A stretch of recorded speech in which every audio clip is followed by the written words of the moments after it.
They know I'm coming to give them some food. Oh, it's crazy. It's October 31st and it's snowing here. I'm not ready for this.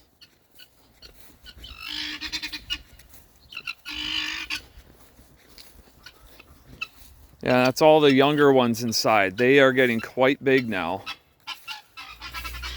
But these other bigger ones running down that trail, they're still a little too mean to these little ones. They fight for food, they fight for positioning.